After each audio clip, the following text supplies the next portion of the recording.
दीपक कई वर्षों से तीसरे क्रम पर अटका हुआ था। सभी कहते थे कि सेलेस्टियल फॉक्स पूरे रिडेम्पशन सोसाइटी में सबसे उच्च श्रेणी का वंश है और उसकी प्रतिभा अद्वितीय है। फिर भी वर्षों के प्रयासों के बावजूद उसने कोई खास प्रगति नहीं की थी और उसकी युद्ध क्षमता भी काफी कम थी। अपने साथियों को मजबूत होते हुए देखकर दीपक चिंतित क्यों न हो।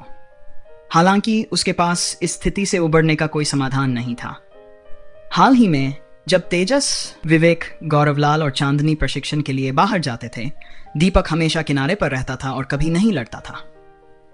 अन्य लोग राक्षसों का शिकार कर रहे थे जबकि वह बस दूरी से सब देखता था। यह अनुभव उसके दिल पर सैकड़ों पंजे खरोंचने जैसा था। खासकर आखिरी लड़ाई में उसने असहाय होकर देखा कि तेजस, विवेक और गौरवलाल ने पीछे हटते हुए उसे और चांदनी को भागने का मौका दिया। उस पल दीपक ने वास्तव में खुद को बेकार महसूस किया। वह एक जोशीला युवक था जो अपने साथियों के साथ मिलकर शक्तिशाली दुश्मनों से लड़ना चाहता था, लेकिन वह खुद को बेकार मानता था। उसकी उपस्थिति से कोई फर्क नहीं पड़ता था। उस क्षण उसकी इच्छा, स्वयं के प्रति उसका क्रोध और तीव्र अनिच्छा ने उसके सिर में भयंकर दर्द उत्पन्न किया, जैसे उसका मस्तिष्क फटने वाला हो। सेलेस्टियल फॉक्स की तथाकथित प्रथम श्रेणी की वंशावली का क्या उपयोग था? सेलेस्टियल फॉक्स विजन का क्या उपयोग था? वह युद्ध क्षमताओं के साथ एक कमतर वंशावली चाहता था। उस क्षण दीपक भड़क उठा। उसने अपनी आध्यात्मिक शक्ति का पूरा इस्तेमाल किया, अपने सेलेस्टियल फॉक्स विजन को बेतहाशा बढ़ाया और अपने साथियों की सुरक्षा के लिए मन ही मन प्रार्थना की। उसे नहीं पता था कि इससे मदद मिलेगी या नहीं, लेकिन यही एकमात्र चीज थी जो वह कर सकता था। उस पल ऐसा महसूस हुआ जैसे उसके भीतर कुछ टूट गया हो। उसने युद्ध के मैदान का दृश्य देखा, तेजस और अन्य लोगों की भयानक स्थिति को महसूस किया। यह दृश्य अचानक उसकी आंखों के सामने आ गया और फिर वह अंधेरे में डूब गया। अंतिम क्षणों में उसने स्पष्ट रूप से देखा कि एक सफेद रोशनी उसके अंदर से निकल रही थी जो दूर युद्ध के मैदान को घेर रही थी। जब वह जागा तो उसने खुद को अपने कमरे में पाया। पहले तो वह बेहोश था, लेकिन जल्द ही उसे एक असामान्य अनुभूति महसूस हुई। इस अनुभूति के बाद वह बिस्तर से उठा। जैसे ही वह कमरे से बाहर निकला और आसमान को देखा, उसने महसूस किया कि अब वह चीजों को पूरी तरह से अलग तरह से देख रहा था। उनका दिव्य लोमड़ी रूपांतरण विकसित हो चुका था। उन्होंने अंततः तीसरे क्रम को पार कर लिया था और चौथे क्रम में प्रवेश कर लिया था। यह कोई सामान्य सुधार नहीं था, बल्कि एक अद्वितीय और अविश्वसनीय विकास था। पहले उसका दिव्य लोमड़ी विजन केवल निष्क्रिय अवलोकन और अमूर्त भावनाओं के बारे में था। यह कुछ हद तक खतरे का पूर्वानुमान कर सकता था, लेकिन वह विवरणों से पूरी तरह बेखबर था। अब उसे भाग्य के कुछ पहलुओं को प्रभावित करने की एक अस्पष्ट क्षमता महसूस हो रही थी। ऐसा लग रहा था जैसे दुनिया के धागे उसकी धारणा में थे और वह उन्हें हेरफेर कर सकता था, जिससे वे उसकी इच्छा के अनुसार बदल सकते थे। उस समय उसने अपने साथियों के बारे में सोचा और उसका दिल खुशी से भर गया। इसलिए वह तेजस के पास गया और उसे यह रोमांचक खबर दी। अप्रत्याशित रूप से तेजस ने तुरंत दीपक के दिव्य लोमड़ी विजन के विकास को पहचान लिया। शश, तेजस ने उसे चुप रहने का इशारा किया। चुप रहो, यह बात बाहर मत फैलाओ। तुम्हारा सेलेस्टियल फॉक्स वंश अकादमी का एक महत्वपूर्ण रहस्य है। जब तुम तीसरे क्रम पर थे तो यह बहुत ध्यान देने योग्य नहीं था, लेकिन तुम्हारा सेलेस्टियल फॉक्स विजन जितना शक्तिशाली होगा, यह उतना ही महत्वपूर्ण होगा और तुम्हारे लिए उतना ही बड़ा खतरा बनेगा।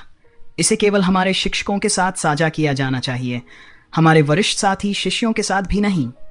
समझ गया, दीपक ने उत्साह से सिर हिलाया। क्या आप सब ठीक हैं? हमारे सबसे बड़े भाई कैसे हैं? चिंता मत करो, सब ठीक हैं। केवल तुम और गौरवलाल बेहोश थे। अब जब तुम जाग गए हो तो वह भी जल्द ही ठीक हो जाएगा। दीपक ने राहत की लंबी सांस ली। यह बहुत बढ़िया है, सचमुच बहुत बढ़िया। यह जानकर अच्छा लगा कि सब ठीक हैं। यह कहते हुए वह तेजस को गले लगाने के लिए आगे बढ़ा। बेबस सी आ भरते हुए तेजस ने दीपक की पीठ थपथपाई। शांत हो जाओ, ठीक है? चलो पहले अपने शिक्षकों को इसकी सूचना देते हैं। हाँ, मैं समझता हूं कि तुम्हें अपनी भावनाओं पर काबू पाना मुश्किल हो रहा है। मैं जाकर शिक्षक को यहां बुलाता हूं। तुम यहीं मेरा इंतजार करो। सुबह का समय था और नाश्ते का समय हो चुका था। तेजस ने दरवाजा बंद किया और दीपक को अपने कमरे में इंतजार करने को कहा, फिर खुद कैफेटेरिया की ओर चल पड़ा।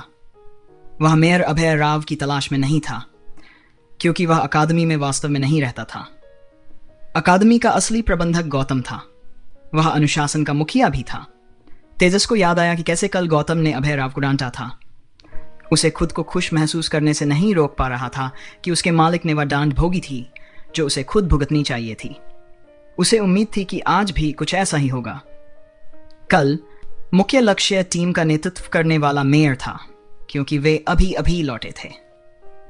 कैफेटेरिया में घुसते ही तेजस ने गौतम को देख लिया। हम हर सुबह नाश्ते की जांच करने और यह सुनिश्चित करने के लिए कैफेटेरिया में पहुंचते थे कि सब कुछ व्यवस्थित है।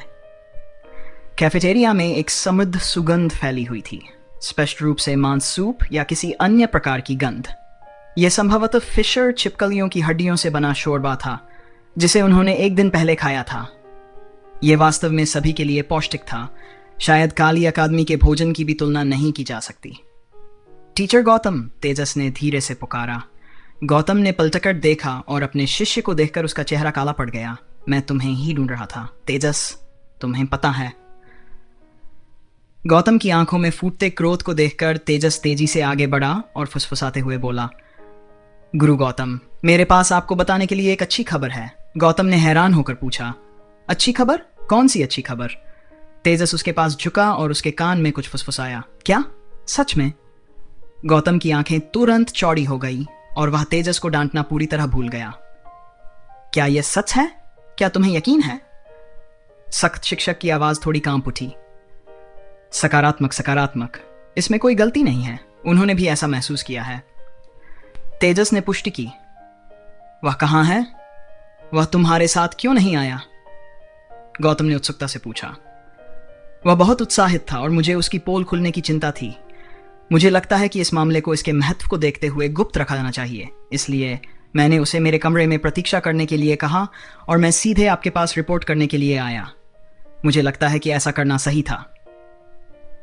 हाँ, बिल्कुल सही है, इसे गुप्त रखना चाहिए, गौतम ने उत्साह से कहा, अपने हाथों को आपस में रगड़ते हुए, अपनी भावनाओं को मुश्किल से नियंत्रित करते हुए।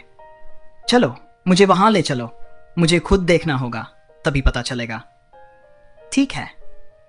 तेजस ने गौतम को तुरंत अपने छात्रावास के दरवाजे तक पहुंचाया। हालांकि इससे पहले कि वह अंदर प्रवेश कर पाता, गौतम ने उसे वापस खींच लिया। यहां दरवाजे पर ही रहो, किसी को अंदर मत आने दो।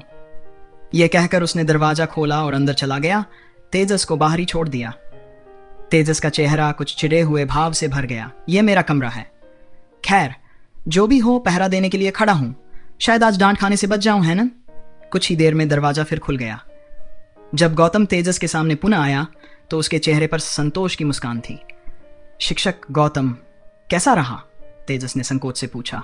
गौतम खिलखिलाकर हंसा। अच्छा, बहुत अच्छा, बहुत बढ़िया। हाँ हाँ हाँ तेजस, तुमने इस बार वाकई बेहतरीन काम किया है। इसे गुप्त रखना याद रखना। अभी के लिए उस युवक को नजरों से दूर रहने दो। तुम उसे वापस उसके घर ले जाओ, उसे अपनी स्थिति स्थिर करने दो और अपनी क्षमताओं को नियंत्रण में लाने दो। नहीं तो हर कोई उसके वंश में आए बदलाव को महसूस कर लेगा। मैं तुम्हारे गुरु को ढूंढने जा रहा हूं। यह कहकर वह जल्दी से चला गया।